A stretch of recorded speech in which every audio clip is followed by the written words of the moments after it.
I forbindelse med den nye Lillebæltsbros 50-års jubilæum var der lørdag den 17. oktober kunstevent på J.B. Nielsens Plads. Det er som et led i trekantens festuge og som en markering af den nye Lillebæltsbros 50-års jubilæum.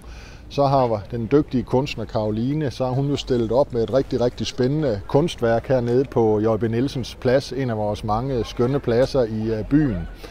Og det her kunstværk, jeg synes jo, det rammer rigtig godt ind i både det vi fejrer, og også den tid, vi er lige nu, hvor der er noget farve, og der er noget livsglæde, og der er noget samskabelse, og med lidt god vilje, lidt ingeniørkunst i den her konstruktion. Det spiller jo meget godt op mod Lillebæltsbroen. Og jo det forhold, at Lillebæltsbroen er jo en ting, der binder Fredericia og Middelfart sammen. Der finder også en tilsvarende kulturevent sted i morgen på Middelfartssiden, hvor man også markerer jubilæet med det her kunstværk.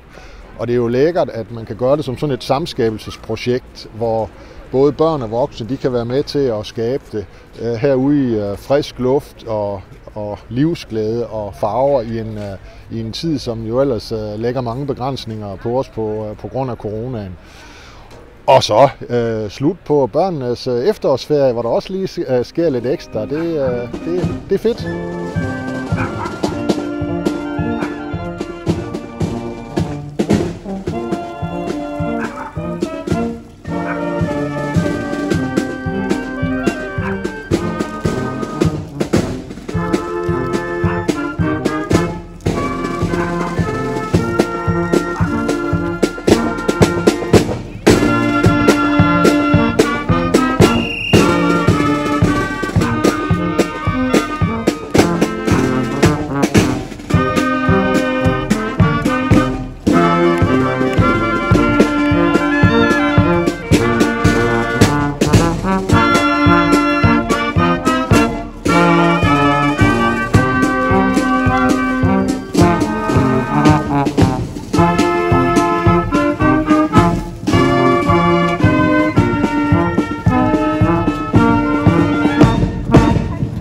Og så kan man som barn løbe hen og fange den og kaste den tilbage til mor eller far.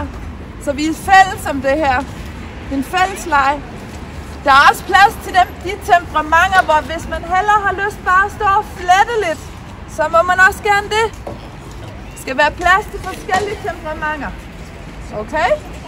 Og vi er her fra 10 til 17, så man kan komme igen i løbet af hele dagen. Tak til vores dygtige kunstner Caroline her for at få lejlighed til at sige et par ord fra Fredericia Byråd og Kultur- og Idrætsudvalget.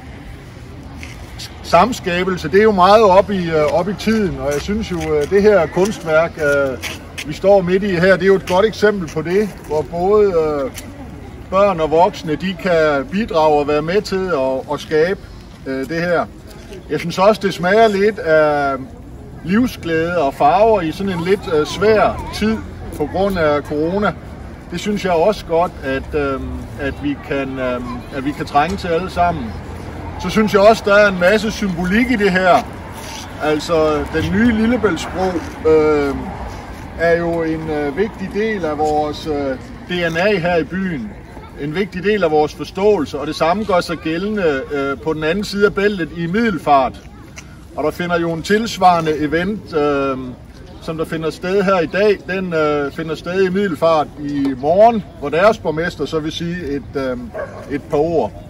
Den nye Lillebæltsbro binder jo Fredericia og Fyn og i særdeleshed Middelfart sammen og borger for et godt samarbejde. Og jeg håber, at der er rigtig mange af de, som er her i dag, der har lyst til at kaste nogle snore og tage del i det her samarbejde om at skabe kunstværket. Jeg vil gerne sige tak, fordi jeg fik lejlighed til at sige lidt her. Og så vil jeg håbe, at alle får en rigtig god dag.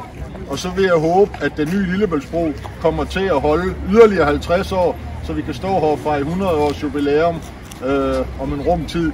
Tak for ordet og rigtig god weekend. Tak i lige måde. Tak skal du have. Ja, det skal lige kaste det nu. Så får du der. Jeg skal den bare op i. Ja, og så gør man bare ligesom du gør. Jeg ser, om jeg kan ramme garden. Det lykkes ikke helt. Det er fint. Du får et til skud.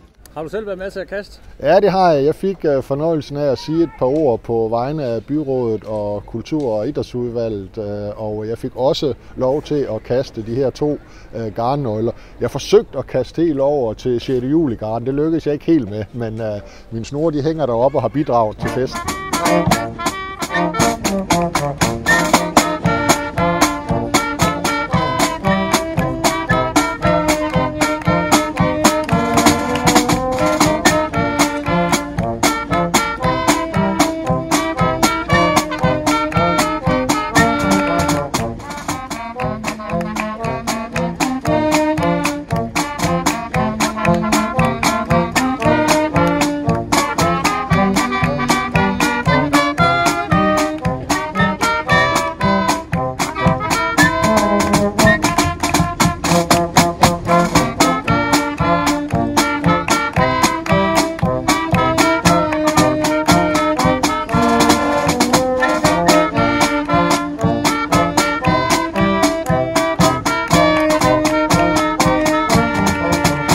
Så gammel, så jeg kan jo huske, at den blev lavet i sin tid. Der var jeg 8 år gammel og var jo med til at være op og gå på den. Og jeg kigger jo på den dagligt, når jeg går tur med min hund nede på Erritsø Strand. Så jeg synes jo, at den nye Lillebæltsbro, det er en del af vores DNA. Og sådan i en større sammenhæng, der er den jo ekstremt vigtig for os, at den binder landsdelene sammen og giver mulighed for et driftigt erhvervsliv og giver mulighed for noget mobilitet, både for de frederiциanere, der skal over og arbejde på Fyn, og som dem, der søger herover til vores mange arbejdspladser. Så jeg vil sige, det er en meget vigtig infrastrukturel ting, og jo i sig selv også et kunstværk. Så den er vigtig for os.